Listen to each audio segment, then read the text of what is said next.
So she came, she helped out. I think she did a good job. After like maybe 4 months or so, then she left. But after she left, within maybe 1 or 2 weeks, the shop was closed.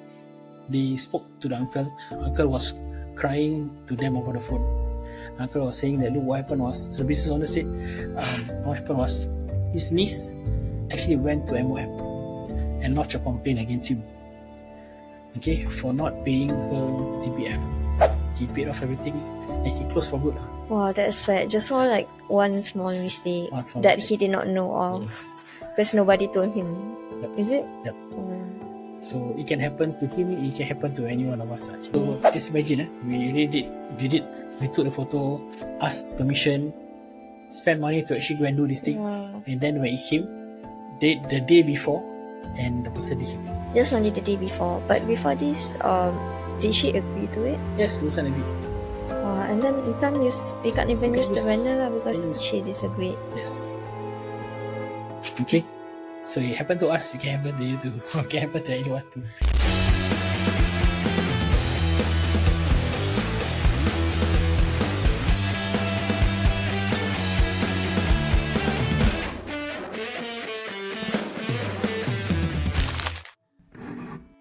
Building an SME is never smooth. Growth is hard, challenges are constant, and bad advice can set you back. Hi, my name is Khadijah from Accounting Superhero. As a management support executive in this company, my role is to assist the company's management and directors in the stewardship of this company. Every week, I book a one-to-one mentoring with my boss, Mr. Faz, so that I can perform better in my role. Join me as I go through a range of topics relevant with SME business owners like yourself who are keen to grow your business and ascend to the next level. Before I start, I just want to share that whatever is being shared here is based on real advice and experience from a professional chartered accountant for more than 20 years of industry experience. Mr. Faz is a no bullshit kind of person. Are you ready? Let's go!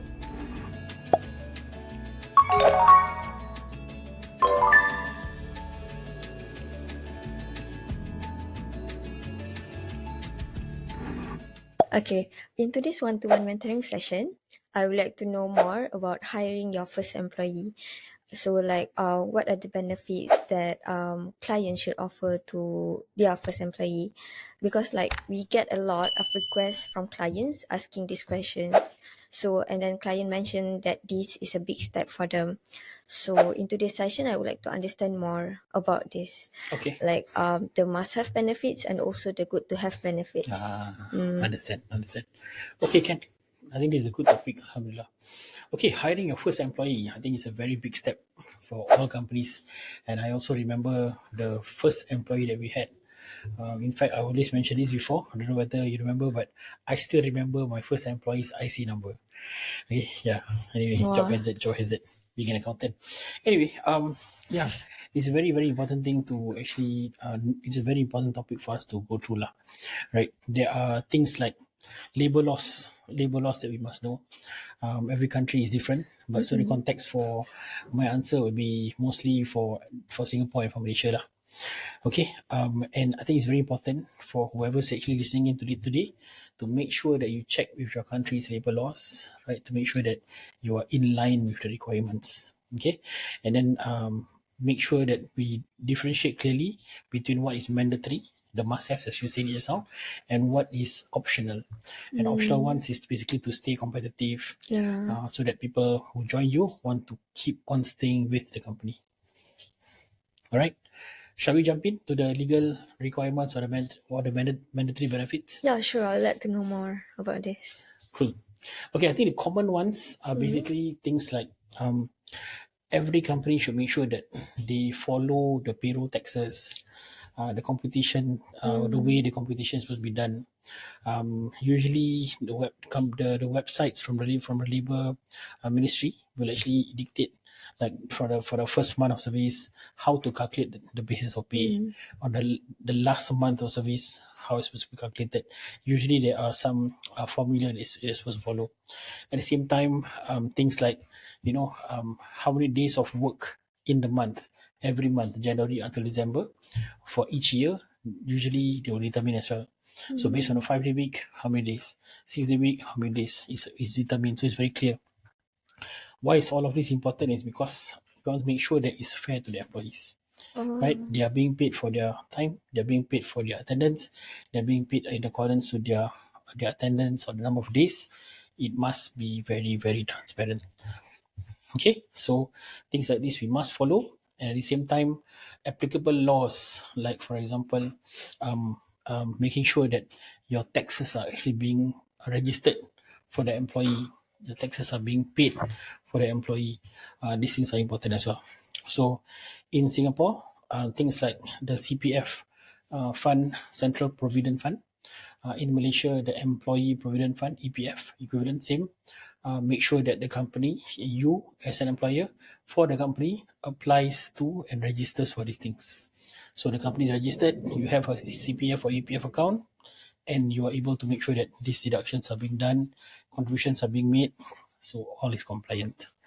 If there is a mandatory tax deduction every month against the employee's income, make sure that the employee has a proper income tax reference number, that kind of thing. In Singapore, it's a bit more clearer perhaps, but in Malaysia, you need to apply for it. Right? Just make sure that these things are done. Salaries beyond a certain amount will have mandatory monthly tax deductions, MTD. So make sure these things are done as well. Last but not least, things like employee social security. Like in Malaysia, it's also right. You know SOCSO, right? Yeah. Yes. In Singapore, it's a different way of calculating, but it's under a different set of rules. But basically, make sure this thing is done as well.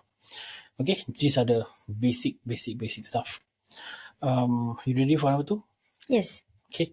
Number 2 is to follow the minimum wage. Okay. So in Singapore, I don't think there's a minimum wage, but in Malaysia there is a legal minimum wage. Yeah. Right. I think it's recently being imposed. Yeah, Right. yeah. So I think it's currently at RM 17, right? Yeah, 1.7K. 1.7K, right? So there's a minimum wage. So if you're offering higher than that amount, no issue. But you cannot offer lower than that amount. And I think they also specify certain industries and everything. So you must follow that. And of course, there is the wage. The second component, which is very important from the salary competition, is overtime. Overtime. Yes. So if you ask your employees to stay beyond the normal working hours, like say for example, they are supposed to work maybe 42 hours in a week, or 44 hours in a week, or 48 hours in a week, depends. So in Singapore, it's I think maximum 44. I think in Malaysia it's 46 or 48, if I'm not wrong. So if you ask them to work beyond this number of hours, then there is overtime pay to be paid as well. Overtime is not the same amount. It's usually at a factor of say 1.5 or 2 or 3, depends. Oh, it varies lah. It varies. So you should follow that. So that's the minimum wage and overtime pay. Okay. Okay, good to know, right? Yeah. So far, okay? Okay.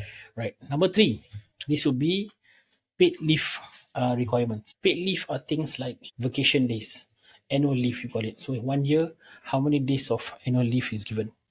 So there should be a minimum which is mandatory, right? In Singapore, there's a number to it. If I'm not mistaken, I think it's 10 days or something, right? You can give more than that, no issue, but not lesser than that. Okay. In Malaysia, there is a certain number of days, but it varies from state to state. Okay, there's a minimum. I think in Johor, I think if I'm not mistaken, it's 11. Then we should not be lesser than that. Okay, so sometimes we can offer 13 or 14, up to you. But that's the normal vacation days lah. Okay, and then we have things like sick leave. Sick leave includes hospitalization as well, meaning for an employee to actually go to the doctor when they are unwell, or be hospitalized. So usually sick leave mandated around 14 days. Okay, hospitalization is at 60 days, inclusive of the 14 days. All right. Then we have things like public holidays. So public holidays have to be taken into account. How many is it compulsory? Okay, and then what are the additional ones that you want to give? Right. In Malaysia, it's commonplace to be able to offer certain public holidays which are applicable towards different faiths as well. So you may want to tailor. So in total, I have 14 days for you. But out of these 14 days, you can choose you want to take for Christmas or you want to take for Deepavali, so you could also do something like that as well. So it's a bit more interesting, and it makes as a good benefit to the employees lah, right? And I would say the last but not least is the maternity and paternity leave. So this varies between Singapore and Malaysia. There are several weeks of maternity leave which is actually offered. So in Malaysia, I think it's 90 days for maternity leave. Paternity leave, I can't remember, I think around 2 weeks or so. In Singapore, it's thereabouts around the same. But in Singapore, maternity leave is up to 16 weeks. Okay, there is a certain amount which is paid by the company, certain amount which is paid by the government. So there's these requirements as well lah. All right, so that's paid leave. Paid leave. Then we go into things like compensation insurance. So this I would say is very, very, very important. So if you guys actually, if you had watched our episode 1, I shared a horror story about one of a past client which had a situation where the staff fell down and then was hospitalized for 3 months and everything, right? So I just want to say that it's very important for an employer for you to actually have workman compensation. Workman compensation, make sure it's actually taken up as well, is the very minimum that you can do for insurance. Okay, for Malaysia, this is also done in via SOCSO, Social Security, so it's not so bad. Okay, so make sure this thing is done. And last but not least, number 5 is to make sure that you have very compliant contracts with the staff. So things like an offer of employment. Okay, that's an offer. Then there's an acceptance, and then there's an actual employment agreement. So the offer is based on the agreement. The acceptance is also based on to the same agreement.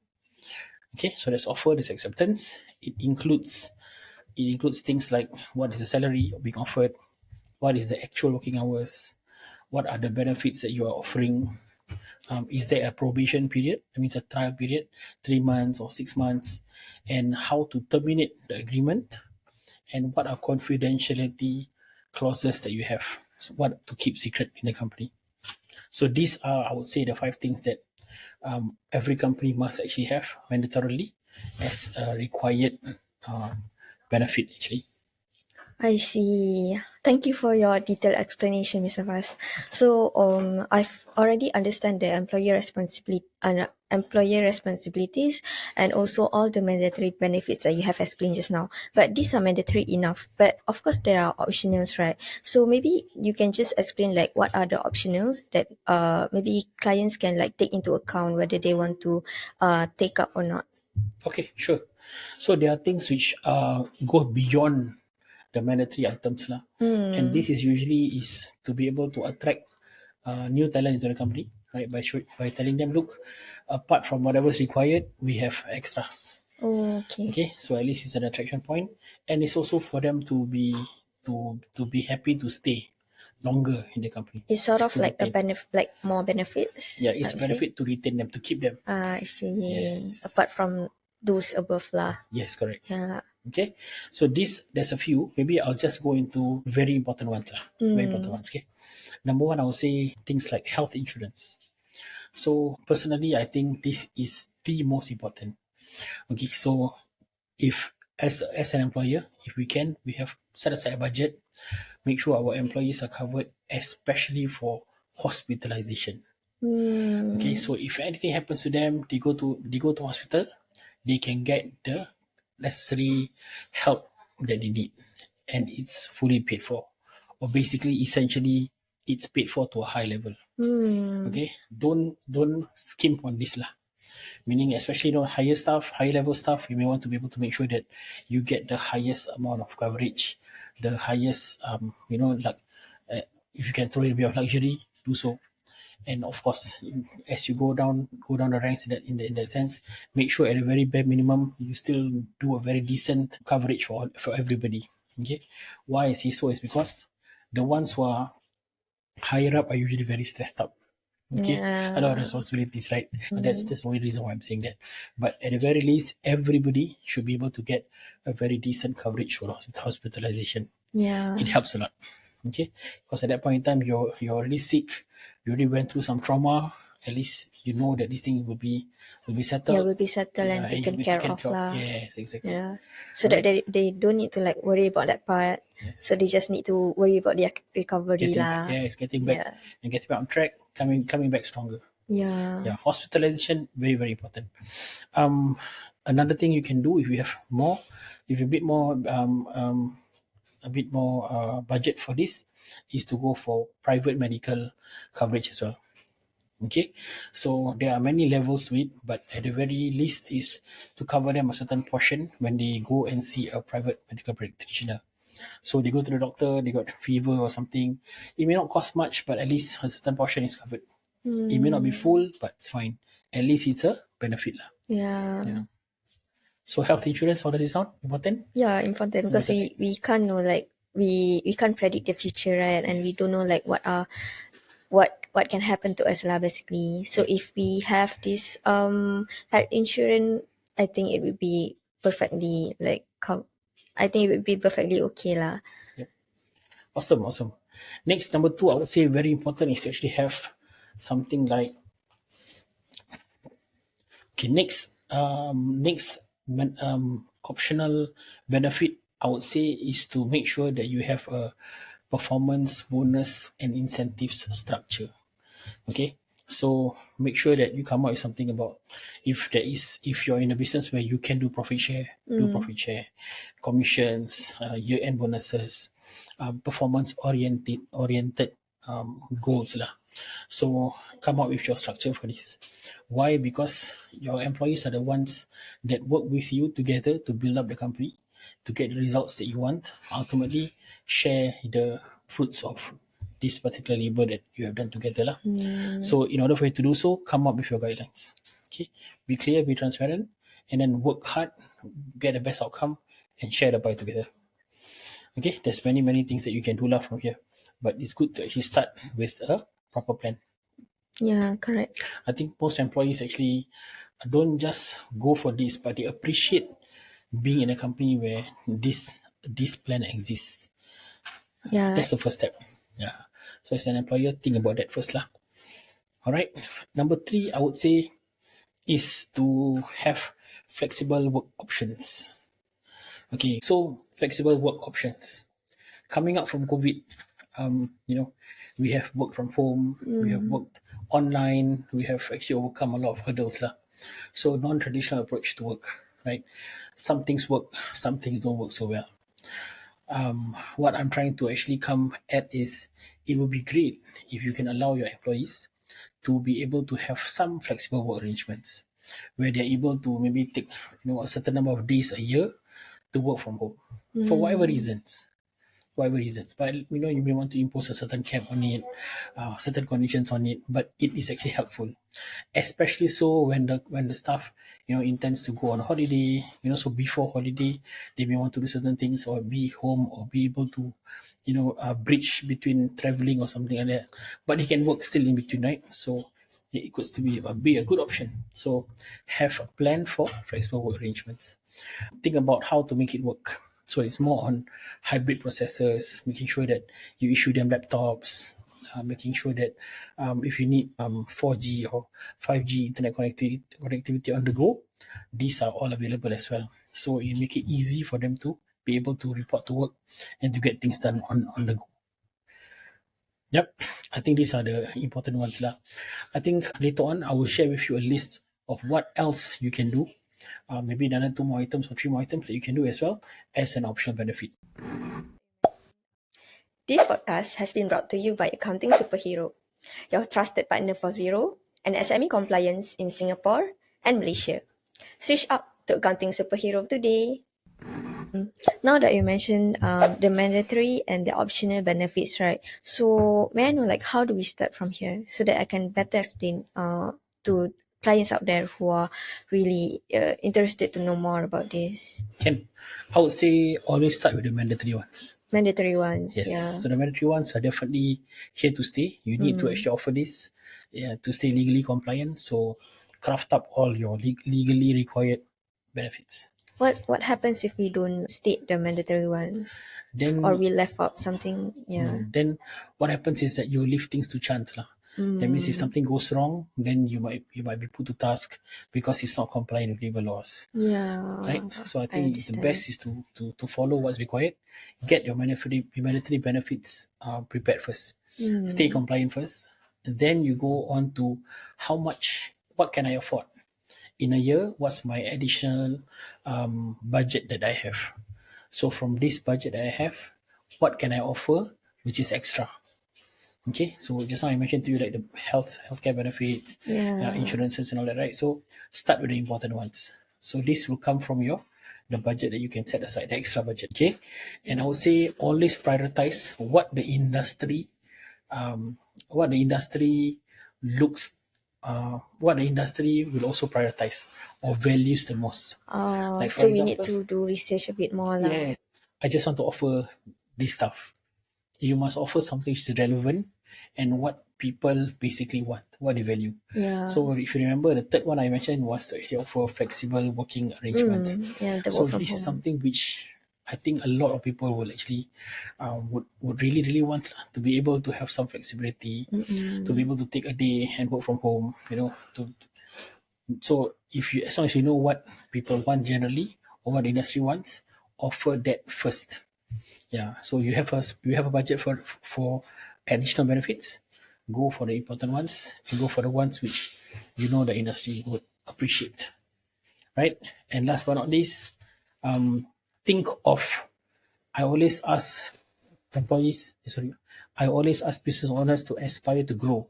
So grow along the way. Make sure your budget for this benefits, whether mandatory or extras, make sure your budget grows as well. It grows with you, right? So as your budget grows, offer more benefits. I So your see. existing employees, they get more. Your future employees will be attracted to it, and they will also stay. So I understand. sounds doable. Yeah. Makes sense, right? Yeah. If the current employees then they have worked here like for 3-4 years and then you give more benefits to them, I feel like it would make them stay lah. Yep. So I think it always makes sense to retain people lah. Yeah, when you actually have good people, it's important for you to keep them, and you can grow better from there. Yeah. Maybe I can add on to talk about what kind of financial numbers that you need to worry about. Financial numbers, can you explain like more about that? Sure. So as an accountant, right, what I always tell my clients is that employee costs is not just about salary. So when you talk about benefits and everything, there's a cost to it. Okay, so easily I would say take the salary times 1.75. Okay. Okay, times 1.75. That will be the true cost of having the employee. Oh, why must we times 1.75? It's just a simple number that I use. Oh, I see. Okay, 1.75. If these are executive employees, okay, higher salary and everything, or managerial role and all that, I would say times 1.9. Times 1.9. Yeah, so if the salary is, say, an executive or junior executive position, salary at 2.8, for example, 2,800 times 1.75. That will be the true cost. Okay, maybe junior manager, right, or assistant manager level, 4.5. Okay, take that times 1.9. That becomes the true cost. I see. Yeah. So use this as a simple rule of thumb so that you know that this will factor into your benefits. Annual leave lah, medical leave, that kind of stuff. Everything's all included. This is what you're looking at per month. Yeah. Okay. And it's important to track your cash flow before committing to all these benefits. It's important to have them, but start small. So having a priority of what's important is a very, very crucial step. So go for the important ones first, start small, and then grow along the way. Right? And then next I wanted to say is consider what is tax deductible and what is not. Why must we consider the tax deductible benefits? Because when you have a profit, you pay taxes, right? Yeah. Yeah. So you want to make sure that whatever benefits that you give, these are all tax deductible, so you can reduce your tax liability as well. I see. Yeah. So certain insurances may not qualify for tax deduction. So you need to go a bit deeper, talk to your accountant, talk to your tax advisor, make sure that you stay compliant for the benefits, at the same time go for something which gives you the best deduction as well, right? And I think consult someone who can give you the right advice lah. Yeah. So in terms of HR, talk to the right HR advisor, and also cross check with your accountant or your tax agent. Make sure that that financial part is settled as well. Thank you, Mr. Faz, for giving me your views on the accountant's perspective.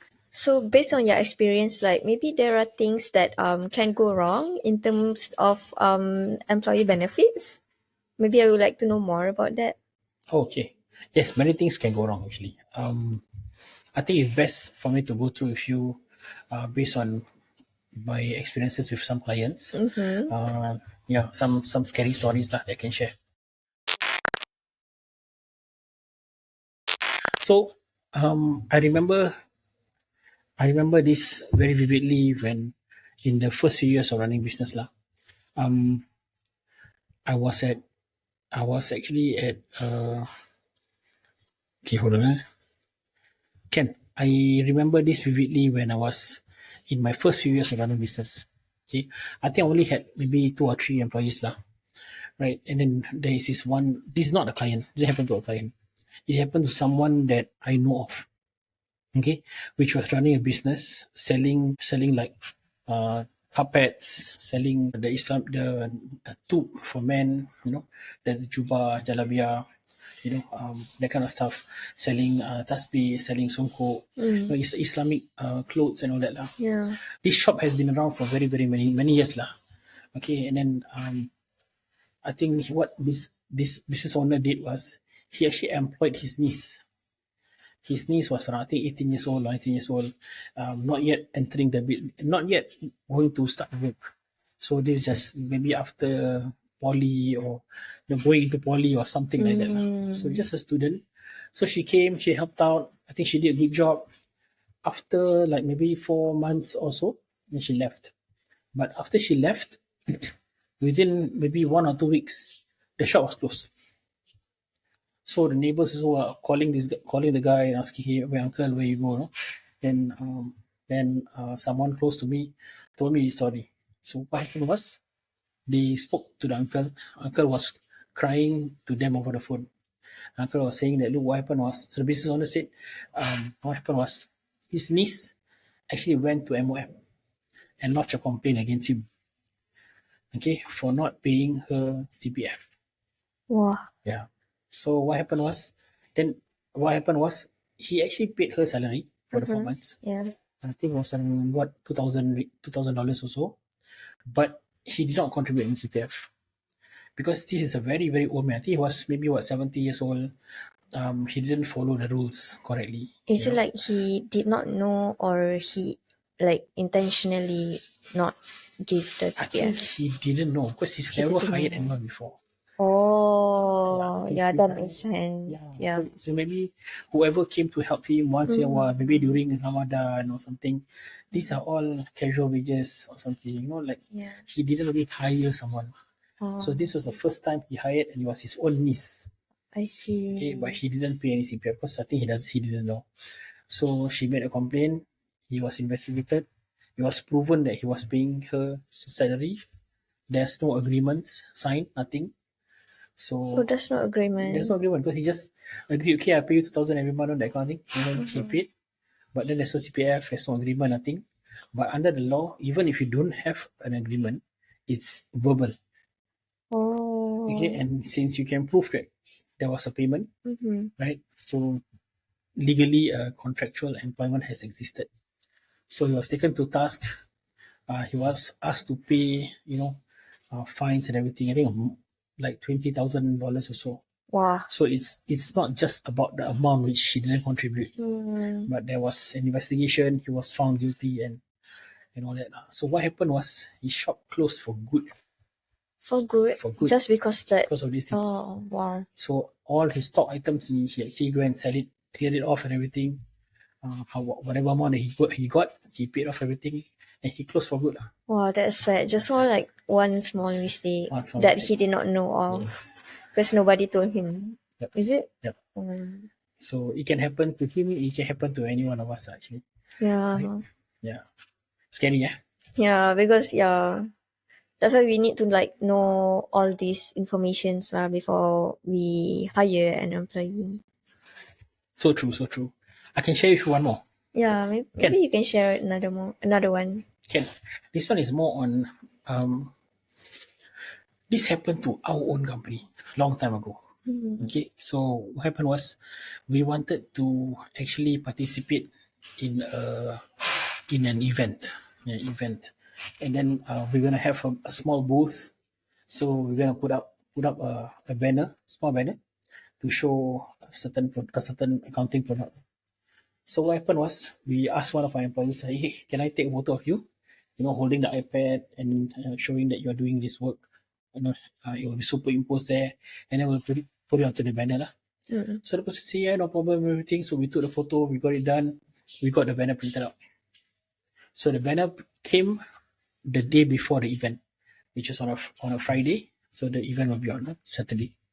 So on the Friday we open up everything looked very nice. But for some strange reason, I don't know, is it because the photo was a bit close up, maybe, self-conscious about the photo, or I'm not sure what. The person actually then disagreed to use the photo. Wow.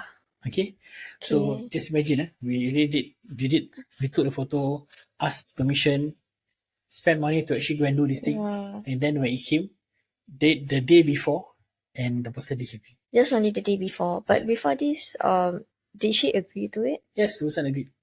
Wow, and then you can't even use the banner lah because she disagreed. Yes. So it happened to us, it can happen to you too. It can happen to anyone too.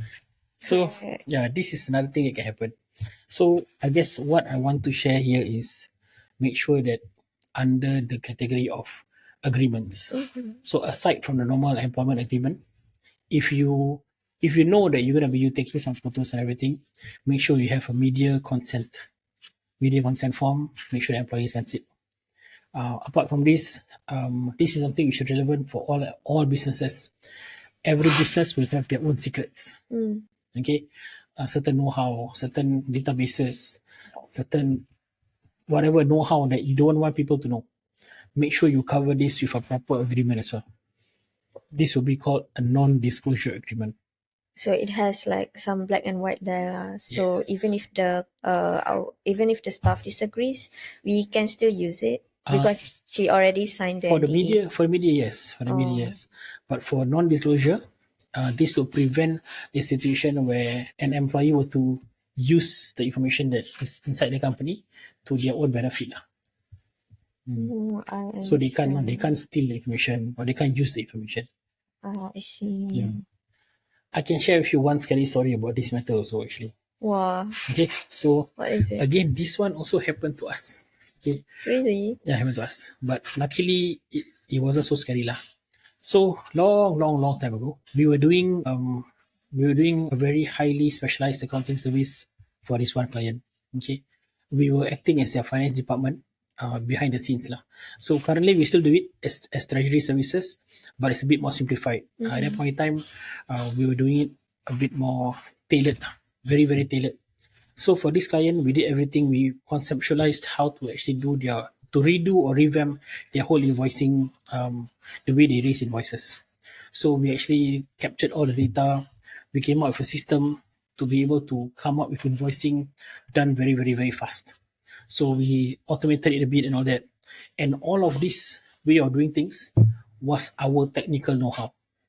This was our way of doing things lah. Okay, which didn't exist before the client actually came to us. So we created it. It's something new. We created it. Okay.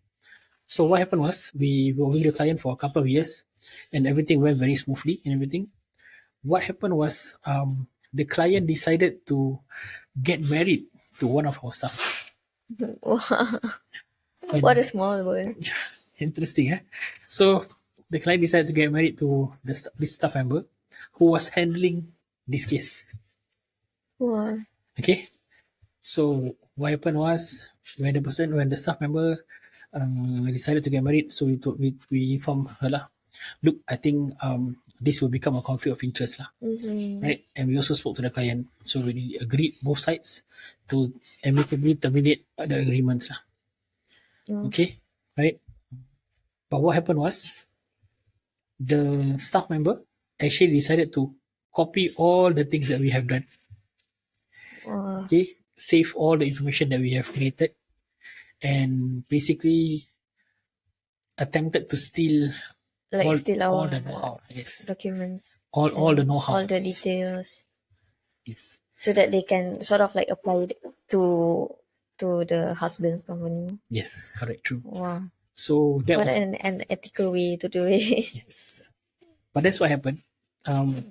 So we had to either proceed through legal means and sue them for it, and we have evidence because we can go. When we went through, we got our IT person to come down, and he's a very very good guy. So we went through everything, and then he said, "Yeah, I can prove that there was theft and everything. Now we can prove it." So it's either we go through legal means, or we make a police report, or we sit down and trash it out nicely with the client. We took option C. So we had a big meeting, thrash it out everything, and we come up with an amicable approach. Yeah. So I think the point here is that it's not easy to come with option C. Correct. Especially when an agreement has already been cancelled or terminated, and there's some unhappiness here and there. To be able to salvage the situation is almost impossible, right?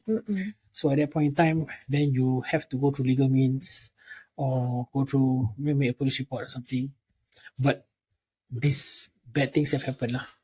So I think it's very important for everyone who's running a business, employing people, make sure that your agreements must be solid.